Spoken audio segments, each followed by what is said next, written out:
நீலமலை தொலைக்காட்சியின் நகர்வளப் பகுதி. இன்றைய நகர்வளப் பகுதியில் செய்திகளை வாசிப்பது மலைகளின் அரசி உங்கள் நீலமலை அன்பில். இன்றைய நகர்வளப் பகுதியில் செய்திகளை தந்திருப்பது நமது செய்தியாளர், ஒளிப்பதிவாளர், எடிட்டர் திரு பிரசாத் அவர்கள் சிறப்பான ஒரு தகவலை தந்திருக்கிறார். இன்றைக்கு இளைய தளபதி என்று வர்ணிக்கப்படுகின்ற விஜய் அவர்கள் தமிழ் திரை உலகத்தில் முன்னணி நடிகராக பவனி வந்து கொண்டிருக்கின்ற விஜய் இளைய தளபதி அவர்கள்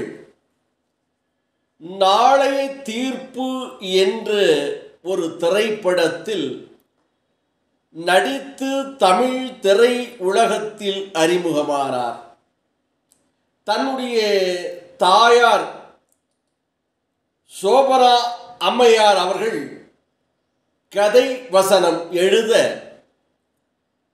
அதை திரை கதை வசனம் டைரக்ஷன் தயாரிப்பு என்று அனைத்து பொறுப்புகளையும் எடுத்து அவருடைய தந்தை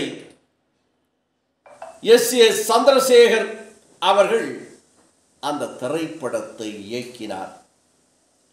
முதல் படமே ஒரு சிறப்பான படமாக அமைந்தது. அதனை தொடர்ந்து தன்னுடைய தந்தையினுடைய நடிப்பில் சில திரைப்படங்களிலே நடித்து வந்தார். அந்த திரைப்படங்களிலே அவர் சொந்த குரலிலே பாடுவதும் உண்டு. ஏனென்று சொன்னால் அவருடைய தாயார் அம்மா சோபரா அவர்கள் ஒரு பாடகி. அவருடைய அம்மாவுடைய தம்பி சுரேந்தர் அவர்கள் சிறப்பான பாடல். அவர் பாடிய ஒரு பாடல் ஊமை விழிகள் என்ற திரைப்படம். இன்ஸ்டியூட்டில் படித்து வெளிவந்த மாணவர்கள் தயாரித்த அந்த திரைப்படத்தில் விஜயகாந்த் அவர்கள் கதாநாயகனாக, சரிதா கதாநாயகியாக மற்றும் பல நடிகர்கள் சந்திரசேகர், ஜெய்சங்கர், அருண் பாண்டியன் என்று பலர் நடித்திருப்பார்கள். அந்த திரைப்படத்திலே வருகின்ற 2 பாடல்கள் கண்மணி நில்லு காரணம் சொல்லு, கண்மணி நில்லு காரணம் சொல்லு என்ற பாடலும் மாமரத்து கிளியே என்ற பாடலையும் சுரேந்தர் அவர்கள் பாடியிருப்பார்கள். அப்படி தாய் வழியில் பாடல் பாடுகின்றவர்கள் இருக்கின்ற காரணத்தால் விஜய் அவர்களும் தன்னுடைய ஆரம்பகால படத்திலே இருந்து பாடி வந்திருப்பார். தொட்டப்பட்டா ரோட்டு மேலே முட்டை போராட்டா என்ற ஒரு குத்து பாடல். அதனை தொடர்ந்து அவருடைய திரைப்படங்களில் பல படங்களிலே அவர் சொந்த குரலிலே பாடியிருப்பார். இப்படி பல படங்கள் வெற்றி படங்களை தந்து திரை உலகத்தில் நாளைய தீர்ப்பில் ஒரு மாணவனாக, ஒரு நடிப்பு பயிற்சி பெற்ற ஒரு சிறிய நடிகனாக நுழைந்து கதாநாயகனாக மாறி காதல் கதைகளில் நடித்து காதல் நாயகனாக பவனி வந்து அதனை தொடர்ந்து குடும்ப சித்திர திரைப்படங்கள், குடும்ப கதைகளை எடுத்து வெற்றி கண்ட ஒரு இயக்குனர் விக்ரம். அவர் இயக்கத்திலே பூவே உனக்காக என்ற திரைப்படத்தில் நடித்திருப்பார். அவருடன் சங்கீதா, எம்என் நம்பியார், நாகேஷ் போன்றவர்களெல்லாம் நடித்த அந்த ஒரு திரைப்படம் காதல் படமாக இருந்தாலும் குடும்ப சென்டிமெண்ட் வைத்து எடுக்கப்பட்ட அந்த படம் மாபெரும் வெற்றி திரைப்படம். இதை போல மலையாள திரைப்படத்தில் வெற்றி இயக்குனராக இருக்கின்ற ஃபாசில் அவர்கள் கதை திரைக்கதை இயக்கத்தில் காதலுக்கு மரியாதை, இந்த காதலுக்கு மரியாதை திரைப்படத்தில் நாயகியாக ஷாலினி அவர்கள் நடித்திருப்பார்கள். இயற்கையான நடிப்பு. ஒரு குடும்பம், அந்த குடும்பத்தில் எப்படியெல்லாம் காதல் பிறந்தால் வழி பிறக்கும் என்பதை எடுத்துச் சொல்லி அழகாக திரைக்கதை அமைத்திருப்பார். இதுவும் வெற்றி திரைப்பட வரிசையிலே விஜய் அவர்களுக்கு அமைந்தது. இதனை அடுத்து ஆக்ஷன் திரைப்படங்கள் நடித்து ஒரு உறுதியான கதாநாயகனாக நிலைத்து நிற்க வேண்டும் என்று தந்தையினுடைய இயக்கத்திலே இருந்து விக்ரம், ஃபாசில் போன்ற மென்மையான இயக்குநர்களோடு நடித்து அதிரடியான இயக்குநர்களோடு பல இயக்குநர்களோடு இணைந்தார்.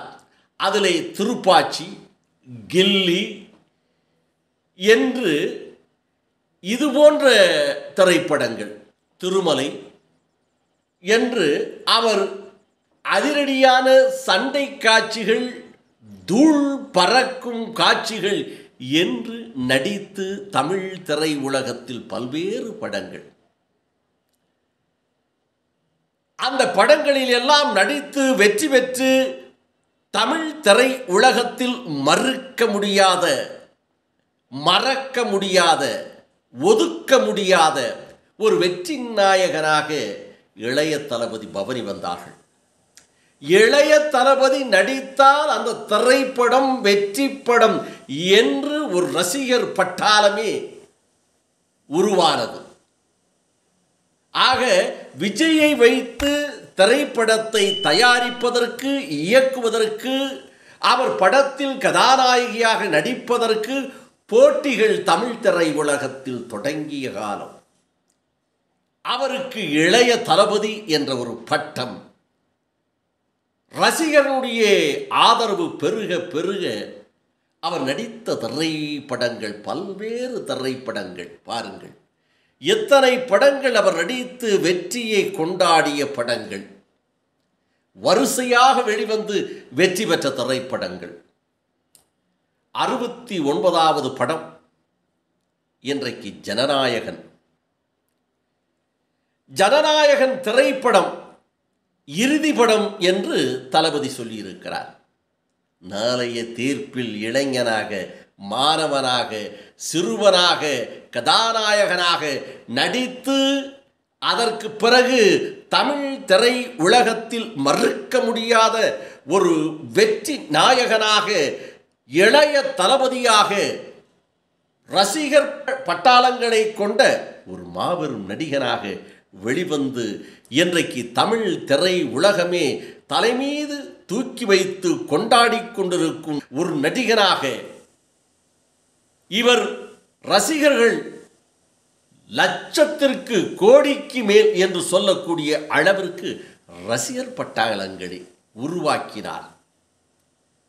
அதோடு அப்பப்போது அரசியலிலே சிறு சிறு தலைகாட்டல், நகராட்சி, உள்ளாட்சி தேர்தல்களிலே தன்னுடைய ரசிகர்கள் நிற்கின்ற போது மறைமுகமான ஆதரவு, அரசியலில் அப்பப்போது திரைப்படங்கள், அரசியலை சாடுவது என்று அவர் அரசியல் சம்பந்தமான திரைப்படங்களிலும் நடித்தார்.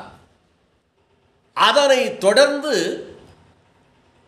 அவருடைய திரைப்படங்கள் வெளிவருகின்ற போதெல்லாம் ஏதாவது ஒரு பிரச்சனை, அந்த பிரச்சனையின் காரணமாகவே அவருடைய திரைப்படங்கள் வெற்றி படங்களாக மாறியது. தானாகவே பப்ளிசிட்டி, தானாகவே விளம்பரம், அப்படி வெற்றி நாயகனாக மாறியதற்கு பிறகு தமிழக வெற்றி கழகம் என்று தொடங்கினார். இனி அரசியல்தான் எனக்கு என்றும் அறிவித்தார். இந்த நிலையில் 69வது திரைப்படம், எனது திரை உலகத்தில் கடைசி படம், இனி தமிழக மக்களுக்கு சேவை செய்வதே என்னுடைய பாணி, என்னுடைய பணி, என்னுடைய கடமை என்று அறிவித்து அரசியல் மாநாடையும் நடத்தினார். இன்றைக்கு 69வது திரைப்படத்திற்கு ஜனநாயகன், ஜனநாயகன், ஜனநாயகன் என்று பெயரை வைத்து அந்த படத்தை எடுத்து கொண்டிருக்கிறார். அந்த படம் தன்னுடைய பிறந்த நாளான இளைய தளபதியினுடைய 51வது பிறந்த நாள் 22/6/2025 சிறப்பான அந்த நாளை தமிழ் திரை உலக அவருடைய ரசிகர்கள் கொண்டாடிய ஒரு நாளை தன்னுடைய இறுதி படமான கடைசி படம் என்று விஜய் அவர்கள் அறிவித்தது. ரசிகர்களோ தயாரிப்பாளர்களோ இயக்குநர்களோ சொல்லவில்லை. கருத்து கணிப்பும் அது அல்ல என்றுதான் மறுத்திருக்கிறது. அவர் தொடர்ந்து நடிப்பார் என்றுதான் சொல்லிக் கொண்டிருக்கிறார்கள். ஆனால் விஜய் அவர்கள் இதுதான் என்னுடைய கடைசி படம் என்று சொன்ன ஜனநாயகன் திரைப்படம் படப்பிடிப்பு முடிந்து இறுதிக்கட்ட பணிகள் நடைபெற்று கொண்டிருக்கின்ற இந்த வேளையில் 22/6/2025 ஜனநாயகனுடைய முன்னோட்டம் வெளிவந்தது.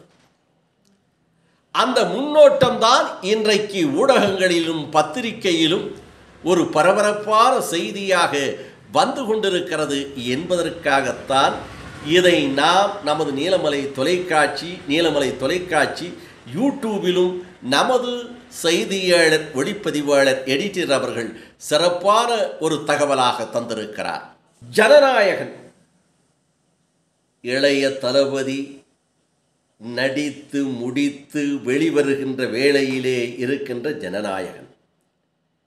இந்த ஜனநாயகன் திரைப்படம் ஆரம்ப காலத்திலாகட்டும் படம்பிடிப்பு நடந்து கொண்டிருக்கின்ற காலத்திலாகட்டும் சில தகவல்கள் வெளிவந்த வண்ணமே இருந்தது.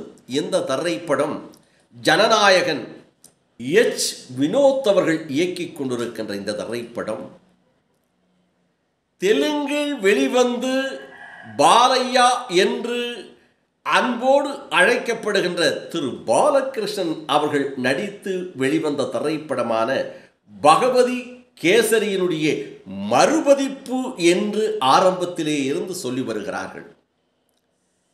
இதை படக்குழுவினர்களும் மற்றவர்களும் மறுத்து வந்த போதிலும் பத்திரிகையும் ஊடகங்களும் சொல்லிக்கொண்டே இருந்தது. இந்த வேளையில் ஜனநாயகன் திரைப்படம் இளைய தளபதியினுடைய பிறந்த நாளான ஜூன் 22/6/2025 அன்று முன்னோட்டம் வெளியிடப்பட்டது. இதில் அவர் ஒரு போலீஸ் அதிகாரியாக உடையிலே வருகின்ற நடையிலே வருகின்ற அவருடைய கம்பீரத்தை காண்பிக்கின்ற ஒரு முன்னோட்டம் வந்தது. இந்த முன்னோட்டத்தையும் போட்டு பகவதி கேசரி திரைப்படம் தெலுங்கு திரைப்படம் பகவதி கேசரி தெலுங்கு திரைப்படத்தில் NT ராமராவனுடைய மகனாக இருக்கின்ற பாலையா என்று அன்போடு தெலுங்கு மக்கள் அழைக்கின்ற பாலகிருஷ்ணன் அவர்கள் பகவதி கேசரி திரைப்படத்தில் நடந்து வருகின்ற அந்த காட்சியையும் போட்டு இந்த காட்சியையும் போட்டு இன்றைக்கு ஊடகங்கள் சொல்லிக் கொண்டிருக்கிறது. அதுதான் இது, இதுதான் அது என்று பகவதி கேசரியும் ஜனநாயகத்தையும் சொல்லிக் கொண்டிருக்கிறது. ஆனால் ஜனநாயகத்தினுடைய திரைப்படத்தினுடைய சம்பந்தப்பட்டவர்கள் இல்லை இல்லை, அது வேறு இது வேறு, அந்த கதை வேறு இந்த கதை வேறு, அந்த திரைப்படம் வேறு. இது ஜனநாயகன் இளைய தளபதியினுடைய தனிப்பட்ட நடிப்பில் அவருக்காக உருவாக்கப்பட்ட அந்த கதையில் இந்த ஜனநாயகன் என்று சொல்லிக் கொண்டிருக்கிறார்கள். சரி, திரைப்படம் வெளிவரப் போகிறது. வெளிவந்ததற்கு பிறகு இதற்கு விடை கிடைக்கும் என்று நமது செய்தியாளர் ஒளிப்பதிவாளர் எடிட்டர் திரு பிரசாத் அவர்கள் கருத்தை சொல்லியிருக்கிறார் என்று தெரிவித்து வணக்கம் கூறி விடைபெறுவதற்கு முன்பாக இது பகவதி கேசரியா அல்லது இளைய தளபதிக்குண்டான ஜனநாயகன் என்ற தனிப்பட்ட திரைப்படமா, உங்கள் கருத்துக்களையும் எங்களது நீலமலை தொலைக்காட்சி யூடியூப் பகுதியிலே கமாண்ட் பாக்ஸ் பகுதியிலே பதிவிடுங்கள். விஜய ரசிகர்களாகட்டும், நீலமலை தொலைக்காட்சி ரசிகர்களாகட்டும், என்னும் யூடியூப் பகுதியிலே எல்லோரும் உங்களுடைய கருத்துக்களை பதிவிடுங்கள் என்று கேட்பதோடு, இதுபோன்ற செய்திகளை உங்கள் நீலமலை தொலைக்காட்சியிலும் உங்கள் நீலமலை தொலைக்காட்சி யூடியூபிலும் உடனுக்குடன் கண்டு மகிழ்வதற்கு இதுவரை நீங்கள் NMTV யூடியூப் பகுதியில் அங்கத்தினராக மாறாமல் இருந்தால் உடனடியாக NMTV யூடியூப் பகுதியில் சப்ஸ்கிரைப் செய்து பெல் பட்டனை அமர்த்தி அங்கத்தினராக மாறினால் இனி என்ன இதுபோன்ற செய்திகளை கண்டுகளிக்கலாம் என்று தெரிவித்து, உங்கள் கருத்துக்களை NMTV யூடியூப் பகுதியிலே சென்று கருத்து பாக்ஸ் பகுதியில் இது பகவதி கேசரியா அல்லது ஜனநாயகன் என்ற இந்த கதை இளைய தளபதிக்காக உருவாக்கப்பட்ட கதையா என்பதை சொல்லுங்கள் என்று சொல்லி வணக்கம் கூறி விடைபெறுவது என்றென்றும் உங்கள் நீலமலை அன்பில்